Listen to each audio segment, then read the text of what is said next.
Hoje vou contar um relato que me aconteceu há 22 anos atrás.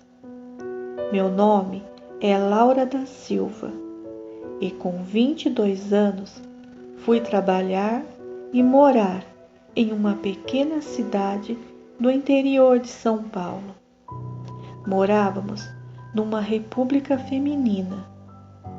A casa tinha 3 quartos.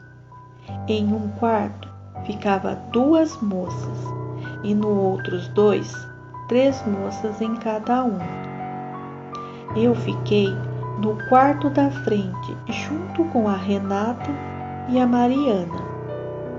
Trabalhávamos com costura e nessa época era bem corrido, uma loucura.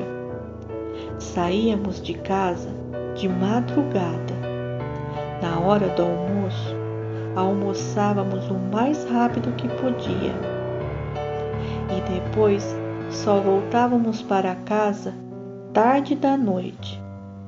Fazíamos horas extras até de sábado e às vezes também no domingo. O aluguel ficava por conta do patrão, mas o resto dividíamos tudo. As refeições nós mesmos preparávamos e às vezes à noite até passávamos só com chá e pão, de tão cansada que estávamos. Foi numa dessas noites que, ao levantar para comer umas bolachas, pois a fome tinha me acordado, procurei os meus chinelos, que tinha deixado do lado da minha cama, mas não os achei. Levantei, acendi a luz e lá estavam os meus chinelos, do outro lado do quarto, do lado da cama da Renata, do lado dos chinelos dela. Achei estranho, mas os calcei, apaguei a luz e fui para a cozinha. Comi umas bolachas, bebi um pouco d'água e voltei a dormir. Pela manhã, quando acordei, os meus chinelos novamente estavam do outro lado do quarto, numa posição de como se alguém tivesse ido para lá e não os tirado para se deitar. Fiquei alguns minutos olhando para eles, para tentar entender o que havia acontecido, mas as meninas foram se levantando, então também me levantei. Mas na hora do almoço, contei o que tinha acontecido, mas as meninas nem deram bola e falaram que provavelmente eu sonhei. Passou alguns dias e numa noite a Mariana acordou todo mundo gritando e dizendo que tinha gente na casa. Todo mundo se levantou, mas depois de acender todas as luzes e de ver que a casa estava toda trancada e não ter visto nada de estranho, começamos a zoar com ela, dizendo que ela havia tido um pesadelo. Mas depois no quarto, perguntei para ela o que ela tinha visto que havia assustado tanto. Ela contou que se levantou para ir ao banheiro, mas não quis acender a luz do quarto.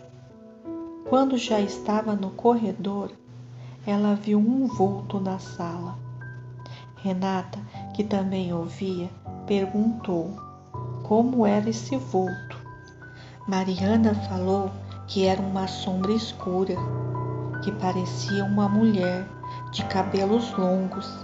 Aí ela se virou. Foi quando ela se assustou e gritou. E do nada a sombra sumiu. Olhamos desconfiada uma para a outra. Sem dizer nada, nos deitamos e tentamos dormir. No café da manhã, conversamos com as outras meninas sobre o que tinha acontecido à noite. Nos outros quartos, Tinha a Bia e a Maria, de cabelos longos, mas elas juraram que não tinham se levantado, a menos que elas fossem sonâmbulas e não sabiam. Passado mais alguns dias, numa noite, escutei alguém conversando no quarto e, sem abrir meus olhos, eu falei: "Vão dormir, amanhã tem que se levantar cedo para trabalhar." Mas a resposta que eu ouvi foi bem estranha. "Levante você e venha com a gente dançar." Abri meus olhos e não vi nada. As meninas estavam dormindo. Fiquei olhando cada canto do quarto, cada sombra imaginária que a luz do poste da frente da casa pudesse transpassar o vidro da janela, ou cada som do vento nas árvores que pudesse fazer um barulho parecido com o que eu havia ouvido. Mas nada. Já estava começando a pegar no sono novamente quando ouvi uma gargalhada do lado de fora da janela. Olhei na direção do som e vi uma sombra, e mais uma gargalhada foi ouvida, e depois a sombra sumiu. Não consegui mais dormir e fiquei quietinha olhando para a janela até que o dia amanheceu.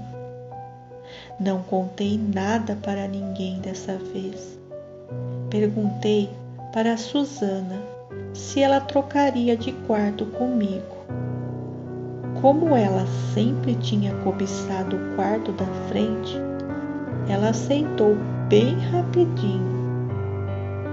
Também resolvi desacelerar um pouco, eu e mais 4 das meninas que moravam na casa, pois estávamos exaustas.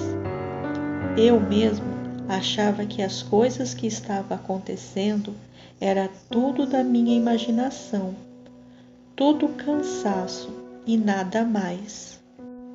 Então, 5 das 8 moças que moravam na casa saíam mais tarde de casa e voltavam mais cedo, enquanto as outras praticamente trabalhavam de madrugada até tarde da noite. Nessa primeira noite, estranhei um pouco o quarto, pois ele ficava no fundo da casa e tinha que cruzar a cozinha e a sala de jantar, pegar o corredor para poder ir ao banheiro, a menos que fôssemos no banheiro que fica lá fora, mas isso nem pensar. No dia seguinte, era domingo, e no café da manhã, a Marlene e a Bianca estavam discutindo e dizendo que tinha gente que não dorme à noite e não deixa os outros dormir. Nós, curiosas, perguntamos: quem? E uma olhava para a outra, e entre as 8, ninguém sabia de nada. Marlene dizia que tinha ouvido conversa, e Bianca também, mas cada uma estava em quartos diferentes. Mas numa coisa elas concordaram, que era a conversa no corredor, e estava bem animadas, com muitos risos. Cada uma achava que era as do outro quarto, que ficava um próximo do outro. Começamos a ficar realmente assustadas com os acontecimentos, principalmente depois que contei o que tinha acontecido na outra noite. Depois de uma semana, já me sentia bem descansada e acabou que todas as 8 meninas pararam de fazer hora extra. Alguns dias se passaram e não vimos e nem ouvimos mais nada.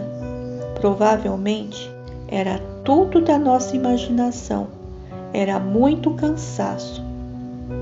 Mas uma das meninas, a mais nova de moradia, a Bia, parecia doente, não comia e nem bebia, e começou a ter crise de ansiedade. Tentamos conversar com ela, mas ela só chorava.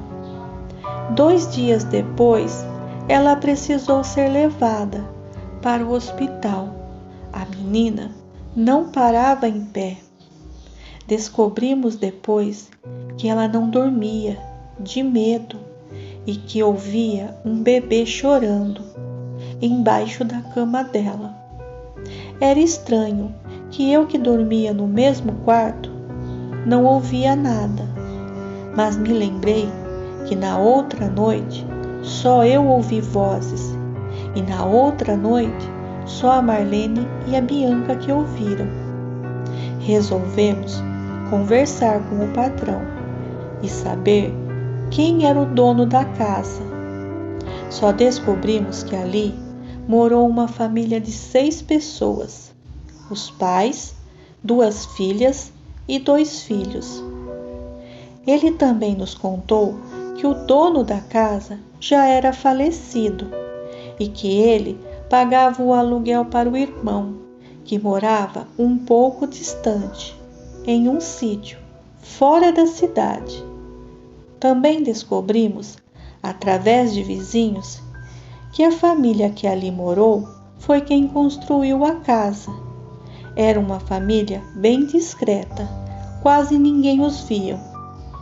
O casal já era de uma certa idade e parecia que 2 dos filhos eram adotados. Foi tudo que conseguimos descobrir, mas continuávamos sem saber o que estava acontecendo.